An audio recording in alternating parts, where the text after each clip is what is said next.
আসসালামু আলাইকুম ওয়া রাহমাতুল্লাহি ওয়া বারাকাতুহু। আলহামদুলিল্লাহি রাব্বিল আলামিন ওয়াসসালাতু ওয়াসসালামু আলা রাসূলি রাব্বিল আলামিন। আম্মা বা'দ।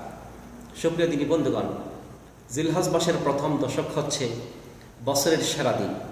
এই দিনের আমলের থেকে ফজিলতপূর্ণ আমল বছরের মধ্যে আর কোনো দিনই হইতে পারে না। এই দিনের এই 10 দিনের গুরুত্বপূর্ণ আমলের মধ্যে একটি গুরুত্বপূর্ণ আমল হচ্ছে কোরবানি করা। আজকে আপনাদের সামনে কোরবানির ইতিহাস সংক্ষিপ্তভাবে আলোচনার চেষ্টা করব এবং এটাও চেষ্টা করব যাতে আমাদের কথাগুলি কোরআন এবং সুন্নাহ থেকেই হয়ে থাকে। কোরবানির ইতিহাস হচ্ছে মানব ইতিহাসের সমান্তরাল পথে এসেছে, অর্থাৎ যখনই মানব সৃষ্টি করা হয়েছে তখন থেকেই কোরবানির ইতিহাস শুরু হয়েছে। আদম আলাইহিস সালামের সন্তানগুলি যখন বড় হয়ে গেল, বয়স্ক এবং প্রাপ্তবয়স্ক হলো, তখন তাদের বিয়ের ব্যবস্থা করতে হয়, ছেলের জন্য বউ আনতে হয়, মেয়েকে বিয়ে দিতে হয়। এখন প্রশ্ন হচ্ছে, আদম আলাইহিস সালাম ছেলের জন্য কার মেয়ে আনবেন অথবা কার ছেলের সাথে মেয়ে বিয়ে দিবেন? এই প্রসঙ্গে একটি প্রশ্ন এসে যায়। প্রশ্নের উত্তর হচ্ছে, আদম আলাইহিস সালামের সন্তানগুলিতে আল্লাহ রাব্বুল আলামিন একটি শরীয়ত নির্ধারণ করেছেন, যেটা আমাদের জন্য জায়েজ নয়। অর্থাৎ আল্লাহ পাক রব্বুল আলামিন প্রত্যেকটা গর্ভে, হাওয়ার প্রত্যেকটা গর্ভে যমজ সন্তান দিয়েছে, একটি ছেলে একটি মেয়ে, প্রত্যেকটা গর্ভে এসেছে। অর্থাৎ এই গর্ভের ছেলের সাথে ওই গর্ভের মেয়ের সাথে বিয়ে হবে, এই গর্ভের মেয়ের সাথে ওই গর্ভের ছেলের সাথে বিয়ে হবে। এটা হলো আদম আলাইহিস সালামের শরীয়ত। এরই পরিপ্রেক্ষিতে আদমের 2 সন্তানের কথা আমরা কোরআন হাদিস থেকে জানতে পেরেছি, কিন্তু নাম স্পেশালভাবে কোরআন আসারেই সেই হাদিস থেকে প্রমাণিত না। তারপরও আমরা যেটি ইতিহাস থেকে জানতে পেরেছি, প্রথম ছেলের নাম কাবিল এবং দ্বিতীয় ছেলের নাম হাবিল আমরা জানতে পেরেছি, এবং এদের পেশা নিয়েও কোনো সহিহ হাদিস থেকে প্রমাণিত, তবে ইতিহাস থেকে প্রমাণিত এবং উলামা এখানে সে বিষয়ে আলোচনা করেছেন। সেই জন্য আমরা সুবিধার্থে হাবিল ছোট ভাই এবং কাবিল বড় ভাই, দুজনের মধ্যে ইখতিলাফ হলো, মত পার্থক্য হলো। কারণ হচ্ছে কাবিলের বোন সুন্দরী ছিল, রূপবতী ছিল, এবং হাবিলের বোন এত সুন্দরী ছিল না, রূপবতী ছিল না। কাবিলের ইচ্ছা ছিল সে নিজের বোনকে বিয়ে করবে। আদম আলাইহিস সালাম বলবেন, তা হবে না, তোমরা কোরবানি করো, যদি আমার কথা না মানে তাহলে কোরবানি করো, যার কোরবানি কবুল হবে সেই কাবিলের বোনকে বিয়ে করতে হবে, তার কথাই গ্রহণযোগ্য হবে। এই সম্পর্কে আল্লাহ রাব্বুল আলামিন কোরআনে ইরশাদ করেন, সূরা মাইদার 27 থেকে 30 নম্বর আয়াতে আল্লাহ উল্লেখ করেছেন যে, ওয়াতলু আলাইহিম নাবা ইবনাই আদম বিল হক ইদ কাররাবা কুরবানান ফাতুকবিলা মিন আহাদিহিমা ওয়া লাম ইউতাকাব্বাল মিনাল আখার ক্বালা লা আকাতুলান্নাক। আর আপনি বর্ণনা করুন আদম আলাইহিস সালামের 2 সন্তানের ঘটনা যথার্থভাবে। যখনই দুজনেই কুরবানি পেশ করে আল্লাহর সামনে, একজনের কুরবানি কবুল হয়েছে, অপরজনের কুরবানি কবুল হয়নি। যার কুরবানি কবুল হয় নাই সেই ব্যক্তি বলবো, আমি তোমাকে হত্যা করব। এখানে লেখা উলামায়ে কেরামদের বক্তব্য হচ্ছে, ঐতিহাসিকভাবে প্রমাণিত হচ্ছে, হাবিল সে চাষি ছিল, কাবিল চাষি ছিল। হাবিল সে বিভিন্ন ছাগল চালাতো, তার ছাগলের ব্যবসা ছিল তার। তখন হাবিল একটি ছাগল নিয়ে আসলো এবং সেটা কোরবানির জন্য পেশ করা হলো। কাবিল নিয়ে আসলো কতগুলি শস্য দানা, সেটা আল্লাহর সামনে কোরবানির সামনে পেশ করা হলো। হাবিলেরটা কোরবানি হলো, কাবিলের কোরবানি হয়নি। তখনই আল্লাহ পাক তার কথায় কোট করে বলতেছেন যে, যেহেতু কাবিলের কোরবানি কবুল হলে সে দুঃখে রাগে গুসায় হাবিলকে বলল, লা আকাতুলান্নাক, আমি তোমাকে হত্যা করব। কিন্তু হাবিল অত্যন্ত মার্জিত, অর্থাৎ দিনদার, অত্যন্ত সুন্দরভাবে তাকে নসিহত করলো এবং বললো যে, আমি তোমাকে হত্যা করবো না, তুমি যদি আমাকে হত্যা করতে চাও আমি তোমাকে হত্যা করবো। আল্লাহ পাক সে কথা বলছেন, ক্বালা ইন্নামা ইয়াতাকাব্বালুল্লাহু মিনাল মুত্তাকিন। হাবিল বলল, ছোট ভাই বলল, আল্লাহ রাব্বুল আলামিন মুত্তাকিনদের থেকেই কবুল করেন। লা ইন বাসাত্তা ইলাইয়া ইয়াদাকা লিতাকতুলানি মা আনা বিবাসিতি ইয়াদি ইলাইকা লিআকতুলাক ইন্নী আখাফুল্লাহ রাব্বাল আলামিন ইন্নী উরিদু আন তাবুআ বিইথমি ওয়া ইথমুকা ফাতাকুনা মিন আসহাবিন নার ওয়া যালিকা জাযাউয যালিমিন। সে বলল, তুমি যদি আমাকে হাত বাড়িয়ে দাও আমাকে হত্যা করার জন্য, আমি তোমাকে হত্যা করার জন্য আমার হাত বাড়াবো না। বরং তিনি আরো বললেন, আমার পাপের বোঝা এবং তোমার পাপের বোঝা তুমি বহন করে যদি তুমি আমাকে যদি হত্যা করো এবং তুমি জাহান্নামের অধিবাসী হবে। এটাই হলো জালেমদের প্রতিদান। ফাতাওয়াত লাহু নাফসুহু কাতলা আখিহি ফাকাতালাহু ফাআসবাহা মিনাল খাসিরিন। আল্লাহ পাক বলেছেন যে, শয়তান তাকে বশ করে ফেললো এবং ফাকাতালা, তখন তার ভাইকে হত্যা করেছে, তখন সে নিজেই ক্ষতিগ্রস্ত অন্তর্ভুক্ত হয়েছে। এইভাবেই বড় ভাই ছোট ভাইকে হত্যা করছে এবং এই হত্যার ঘটনার পরেই তখন ছোট ভাইকে হত্যার পরে কোথায় দফন করে সেটা জানলো না, আবার একটা কাক এসে একটি মরে গেছে, দ্বিতীয়টা এসে সেটাকে দফন করার নিয়ম নীতি দেখানো হলো। তখন ওই যে ঘাতক হত্যাকারী সে বলতেছে, হ্যাঁ আমি এতই নিম্নমানের হয়ে গেলাম, এই কাকের মতো আমি জানতে পারলাম না। এই হলো মোটামুটি হযরত আদম ইসলামের সন্তানের কুরবানির ঘটনা। এই ঘটনার শুরু হয়েছে এইভাবে। আল্লাহ পাক রব্বুল আলামিন বলেছেন যে প্রত্যেক জাতি অর্থাৎ প্রত্যেক নবী তার উম্মতের উপর কুরবানি নিয়ম চালু করে রেখেছেন। আল্লাহ পাক কোরআনে ইরশাদ করেছেন সূরা আনামের 34 নম্বর আয়াত আল্লাহ পাক বলেছেন যে ওয়ালিকুল্লি উম্মাতিন জাআলনা মানসাকান লিয়াযকুরু ইসমাল্লাহি আলা মা রাযাকাহুম মিন বাহিমাতিল আনআম। প্রত্যেক জাতির উপর আমি মানসাক অর্থাৎ কুরবানির বিধান চালু রেখেছি, যাতে করে তাদের উপর যে রিজিক দেওয়া হয়েছে, চতুষ্পদ যন্ত্রের যে রিজিক দেওয়া হয়েছে, সেই রিজিকের মাধ্যমে সে আল্লাহর শুকরিয়া আদায় করতে পারে। তাহলে এই আয়াত থেকে আল্লাহ পাক উল্লেখ করেছেন যে প্রত্যেক জাতির উপরে, প্রত্যেক কওমের উপরে কুরবানি বিধান চালু ছিল। আজকের আমরা যে কোরবানিটি করেছি সেটা হচ্ছে হযরত ইব্রাহিম আলাইহিস সালামের কোরবানির ইতিহাস থেকে আমরা সেই ইতিহাসে চালন করে যাচ্ছি। রাসূলুল্লাহ সাল্লাল্লাহু আলাইহি ওয়াসাল্লাম বলেছেন যে এই কোরবানির ইতিহাস হচ্ছে আমাদের পিতা, আমাদের মুসলিম সমস্ত নবীদের পিতা হযরত ইব্রাহিম আলাইহিস সালামের কোরবানির ইতিহাস থেকে আমরা কোরবানি করে যাচ্ছি। এটা অত্যন্ত হৃদয় বিদারক ঘটনা, অত্যন্ত কঠিন একটি কঠিন অগ্নি পরীক্ষা ছিল ইব্রাহিম আলাইহিস সালাম। ইব্রাহিম আলাইহিস সালামের জীবনটা ছিল পরীক্ষার উপর নির্ভরশীল। এই জন্য আল্লাহ রাব্বুল আলামিন তাকে খলিল হিসাবে ঘোষণা করেছেন। ইব্রাহিম আলাইহিস সালাম যখন ৮৬ বছর উপনীত হলেন, তিনি প্রথমে তার জন্মস্থান বাবুল ছিল। বাবুল থেকে তিনি ফিলিস্তিনে আসলেন। ফিলিস্তিনে আসার পরে তিনি আল্লাহর কাছে দোয়া করেন, আল্লাহ রব্বি হাবলি মিনাস সালিহিন, আল্লাহ আমাকে একটা সালেহ, দিনদার, পরহেজগার একটা সন্তান দান করেন। ফাবাশশারনাহু বিগুলামিন হালিম, আল্লাহ পাক বলেছেন আমি ইব্রাহিম আলাইহিস সালামের দোয়া কবুল করেছি, আমি তাকে সুসংবাদ দিচ্ছি, একটি হালিম, ধৈর্যশীল, সবরশীল একজন গোলাম সন্তান তাকে আমি দান করেছি। ইব্রাহিম আলাইহিস সালামের সন্তান ইসমাইল আলাইহিস সালাম। ইব্রাহিমের দুই স্ত্রী ছিল, একজন ছিল সারা, দ্বিতীয় স্ত্রী ছিল হাজার। হাজারের স্ত্রী ছোট হলো, তার প্রথম সন্তান হলো, এবং সারা সন্তান পরে হয়েছে। আল্লাহ পাক নির্দেশ দিলেন হাজার এবং তার শিশু সন্তান ইসমাইলকে নিয়ে মক্কা অভিমুখে রওনা হলেন, সেখানে তাকে রেখে আসার জন্য। সেই ক্ষেত্রে হযরতে ইব্রাহিম আলাইহিস সালাম তখন তিনি ফিলিস্তিন থেকে মক্কার দিকে রওনা হলেন। রওনা হওয়ার পরে তারা মক্কায় আসার পরে মক্কার কাছে একটি যেখানে জমজম সেখানেই একটি গাছের, সেই গাছের নিচে তাকে রাখলেন। সহিহ বুখারীতে বর্ণনা এসেছে, আব্দুল্লাহ ইবনে আব্বাস রাদিয়াল্লাহু তাআলা বলেছেন যে রাসূলুল্লাহ সাল্লাল্লাহু আলাইহি ওয়াসাল্লাম ইব্রাহিম আলাইহিস সালাম আসলেন, আসার পরে সেখানে একটি দৌহা গাছ ছিল, সেই গাছের নিচে যেখানে জমজম, সেখানে তিনি হাজারা এবং তার স্ত্রীকে রাখলেন এবং তাদেরকে এক মশক পানি এবং সামান্য পরিমাণ এক থলে খেজুর দিলেন। খেজুর দেওয়ার পরেই হযরত ইব্রাহিম আলাইহিস সালাম চলতে শুরু করেছেন। ফানতালাকা, হাদিসে আসছে, চলতে শুরু করেছেন নীরবে নিস্তব্ধ। হাজারা পিছু পিছু আসলেন, বললেন, ওগো আপনি যাচ্ছেন কোথায়? আমাদের এখানে জনমানবহীন, এখানে কোনো ফল ফসল নেই, এখানে কোনো কিছু নেই, মানুষ নেই, আমরা খাবো কি, থাকবো কি, কোথায়? এই বিষয়ে প্রশ্ন করলে, অনেকবার প্রশ্ন করলো, ইব্রাহিম কোনো উত্তর দিলেন না। সর্বশেষ তিনি প্রশ্ন করলেন যে আল্লাহ আমারাকা বিহাদা, আল্লাহ রাব্বুল আলামিন কি আপনাকে সেই নির্দেশ দিয়েছেন? কালা নাআম ইযান লা ইয়াযিউনা, হযরত ইব্রাহিম হ্যাঁ, আল্লাহ আমাকে নির্দেশ দিয়েছেন। হাজারা তার ঈমানই বলেন এবং মজবুত ঈমানের কারণে সে বললেন, সুতরাং আল্লাহ যদি নির্দেশ দিয়ে থাকে, সুতরাং আমরা এখানে সমস্যার সম্মুখীন হব না। এভাবে ইব্রাহিম আলাইহিস সালাম চলে আসতে শুরু করলেন। একটু আসার পরে তিনি আল্লাহর কাছে দোয়া করলেন, রব্বানা ইন্নী আসকানতু মিন যুররিয়াতি বিওয়াদিন গায়রি যী যারইন ইনদা বাইতিকাল মুহাররাম রব্বানা লিয়ুকিমুস সালাত ফাজআল আফইদাতাম মিনান নাসি তাহওয়ি ইলাইহিম ওয়ারযুকহুম মিনাস সামারাতি লাআল্লাহুম ইয়াশকুরুন। ইব্রাহিম আলাইহিস সালাম দোয়া করতেছে, আল্লাহ আমি আমার পরিবার পরিজনের কিছু সদস্যকে এই শস্য শ্যামলহীন, জনমানবহীন বিরান এই জমিনে, এই পাহাড়ে, মক্কার জমিনকে আপনারা সকলে, আপনারা যারা হজ করতে এসেছেন, আপনারা যারা সৌদি আরব সকলে জানেন, এই পাহাড়ে কোনো গাছপালা কিচ্ছু নেই, এখানে কোনো শস্য শ্যামল নেই। সেজন্য বলে বিওয়াদিন গায়রি যী যারইন ইনদা বাইতিকাল মুহাররাম, আল্লাহর ঘরের সামনে আপনাদেরকে রেখে যাচ্ছি। রব্বানা লিয়ুকিমুস সালাত, ইব্রাহিম আলাইহিস সালাম বললেন যাতে করে তারা সালাত আদায় করতে পারে।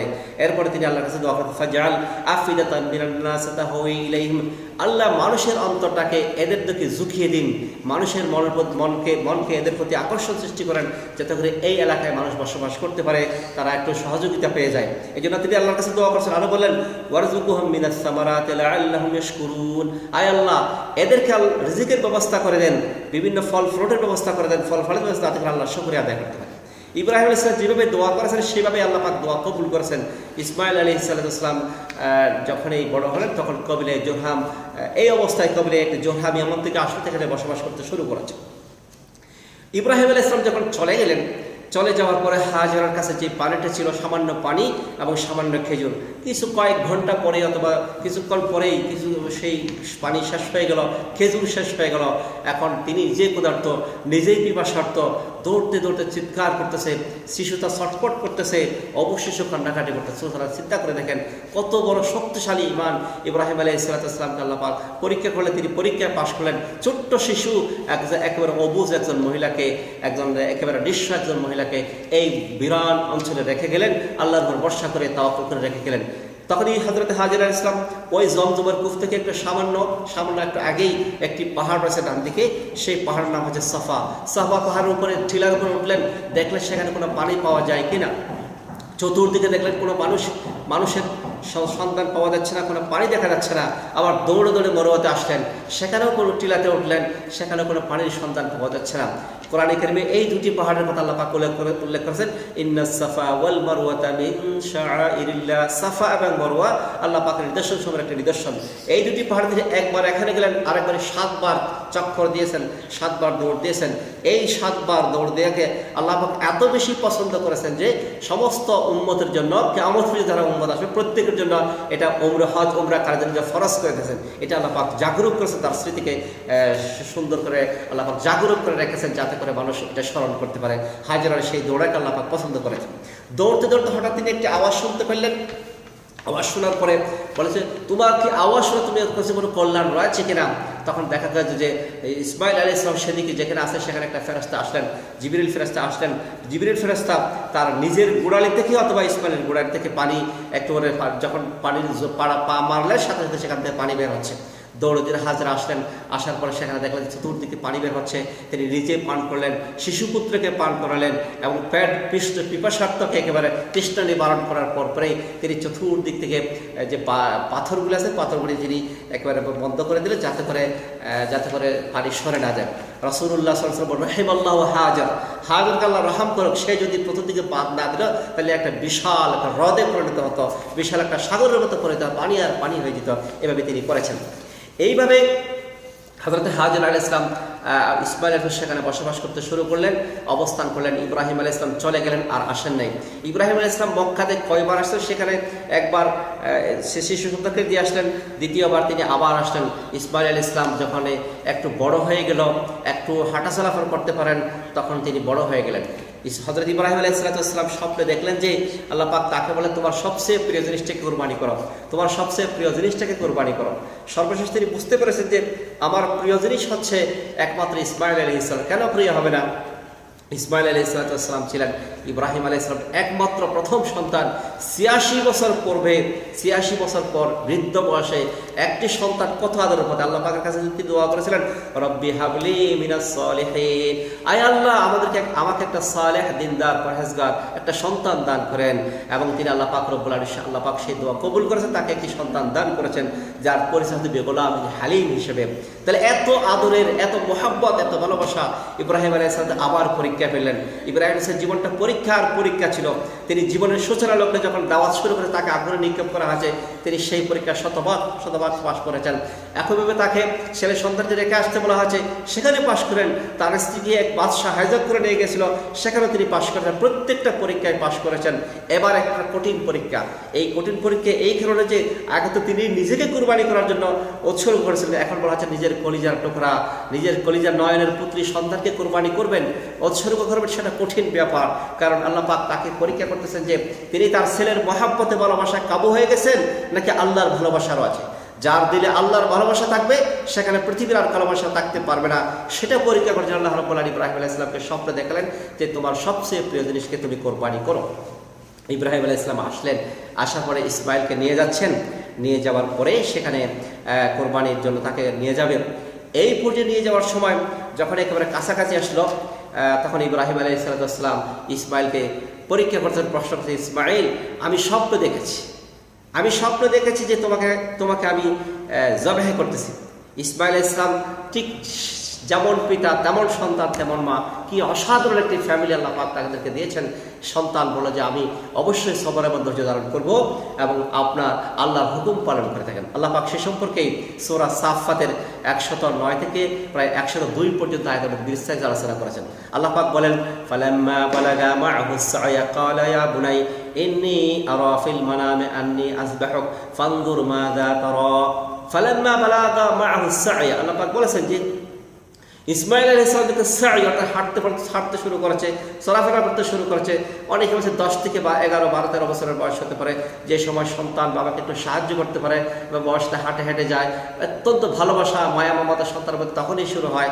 সেই সময় আল্লাহ পাক বলে তাকে হুকুম দিয়ে তাকে জবাই করতে হবে। তখন ইব্রাহিম আলাইহিস সালাম সন্তানকে বলছে, ইয়া বুনাই, হে আমার প্রিয় বাছাধন, হে আমার প্রিয় বৎস, হে আমার বাবু, এইভাবে একটা সুন্দর শব্দ উল্লেখ করেছেন। সুতরাং এই শব্দ উল্লেখ করার মধ্যে দিয়ে আমাদের শিক্ষণীয় বিষয় এটাই, আমরা যখন সন্তানকে ডাকবো অত্যন্ত আদরের শব্দ দিয়ে সুন্দর শব্দে ডাকবো, যাতে করে সন্তান আপনার প্রতি ভালোবাসা মায়া মমতা দেখাতে পারে।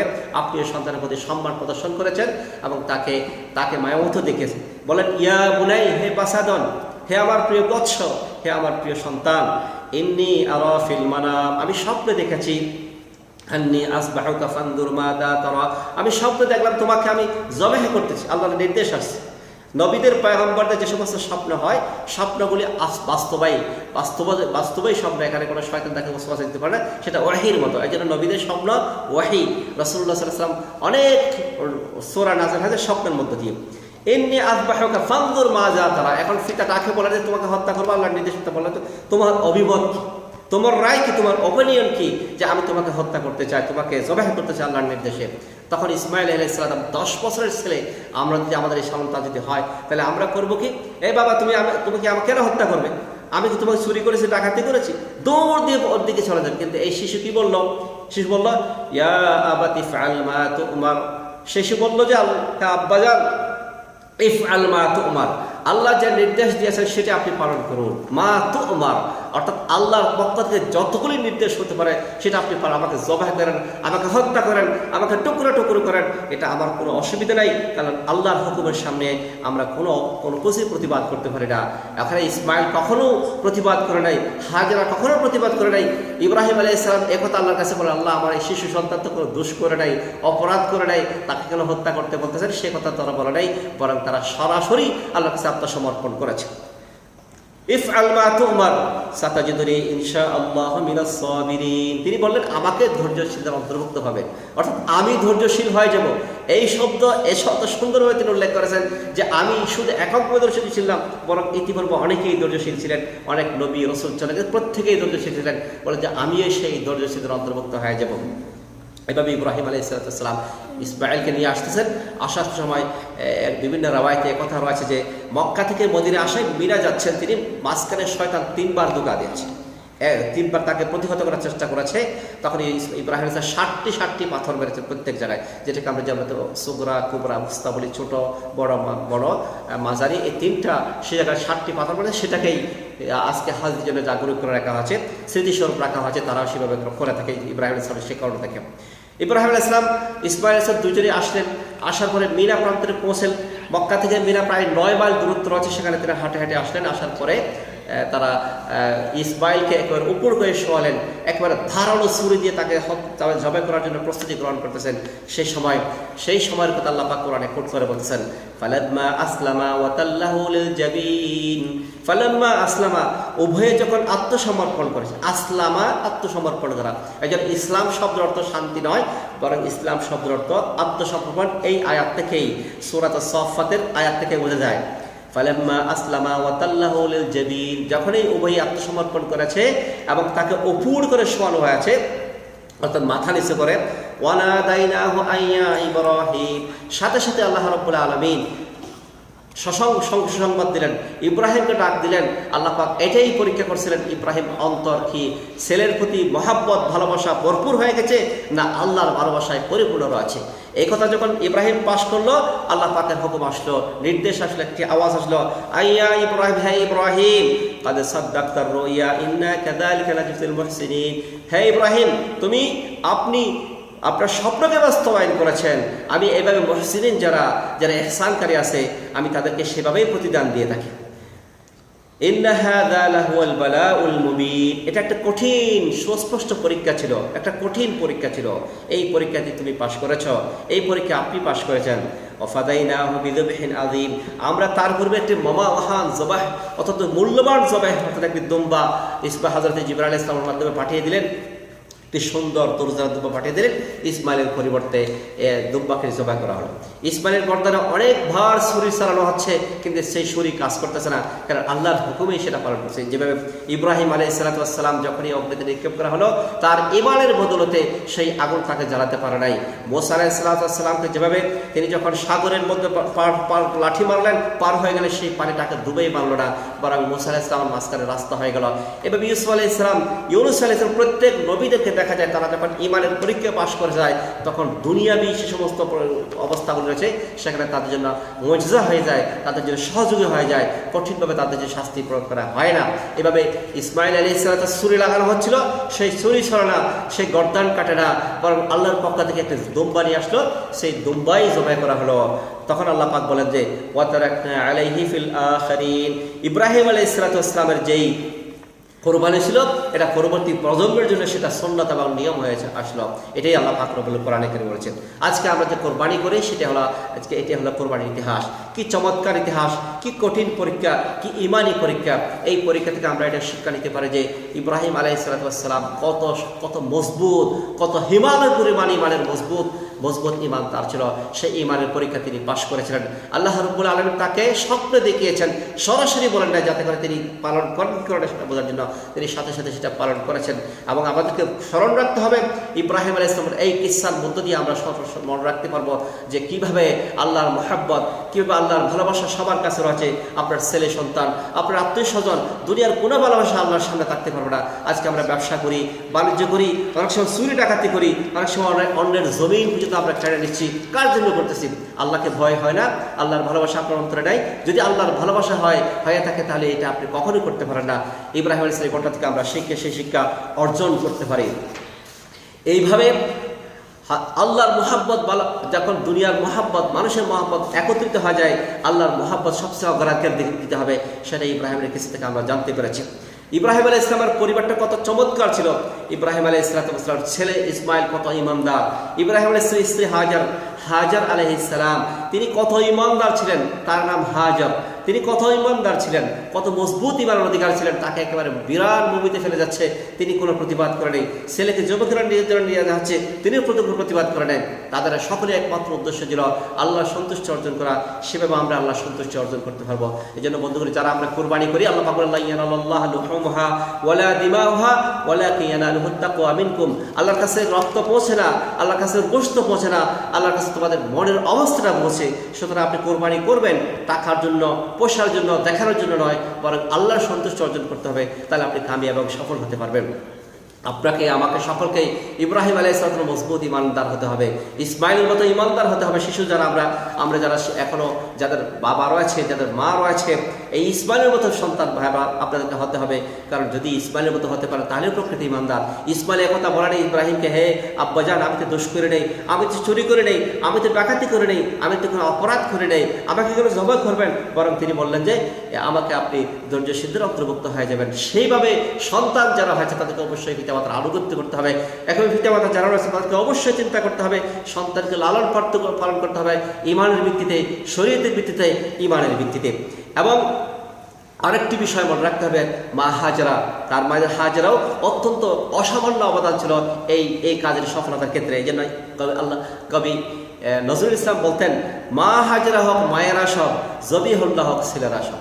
মা হাজরা হোক মায়েরা সব, জবিহুল্লাহ মানে হচ্ছে ইসমাইলকে বলা হয়েছে। রাসূলুল্লাহ সাল্লাল্লাহু আলাইহি ওয়াসাল্লাম বলতেন যে আনা ইবনু জবিহাতান, আমি দুইজন জবাহকৃত পুরুষের সন্তান।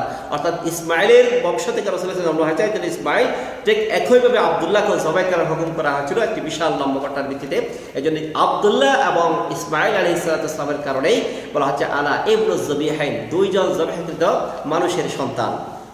বন্ধুগণ, সর্বশেষ বিষয়, আমাদের শিক্ষণীয় বিষয় হচ্ছে আল্লাহর শুকরিয়া আদায় করতে। আল্লাহ পাক যদি প্রত্যেককে একথা নিজের সন্তান জবাই করতে হতো তাহলে অবশ্যই করতে হতো, কিন্তু আল্লাহ তার পরিবর্তে একটি ছাগল, একটি গরু, একটি ওট কুরবানি করার সুযোগ দিয়েছে, যাতে করে আমরা আল্লাহর শুকরিয়া আদায় করতে পারি। আল্লাহ পাক বলেন লাআল্লাকুম তাশকুরুন, যাতে করে তোমরা শুকরিয়া আদায় করতে পারো। ইব্রাহিম আলাইহিস সালামের এই পরীক্ষা সমূহের মধ্য দিয়ে তিনি দুনিয়ার শ্রেষ্ঠ ব্যক্তিত্বে পরিণত হলেন, তিনি আল্লাহর খলিল হিসেবে পরিণত হলেন, তিনি পৃথিবীর ইমাম হিসেবে নির্বাচিত হলেন। আল্লাহ পাক বলেন ওয়াইদিবতালা ইব্রাহিম রাব্বুহু বিকালিমাতিন ফাতাম্মাহুন্না ক্বালা ইন্নী জাঈলুকা লিন-নাসি ইমামা। ইব্রাহিম আলাইহিস এত পরীক্ষার পরে তিনি তার সম্পর্কে ইব্রাহিম আলাইহিস আল্লাহ রাব্বুল আলামিন তার রব পরীক্ষা করেছেন, সমস্ত পরীক্ষা তিনি পাশ করেছেন, একেবারে কমপ্লিট শতভাগ পাশ করেছেন। আল্লাহ পাক এরপরে বলে ইন্নী জাঈলুকা লিন-নাসি ইমামা, আমি সমস্ত মানব জাতির ইমাম হিসেবে আপনাকে নির্ধারণ করলাম। সুতরাং বন্ধুগণ, এই কিসসা থেকে আমরা, এই সমস্ত কাহিনী থেকে আমরা একথা শিক্ষা অর্জন করতে পারি, আল্লাহর নির্দেশ পালন করতে পারি, আল্লাহর শরীয়ত মতে চলতে পারি, সেই তৌফিক আমাদের সকলকে দান করুন। ওয়া সাল্লাল্লাহু আলা নবিয়িনা মুহাম্মদ ওয়া আলা আলিহি ওয়া সাহবিহি আজমাইন।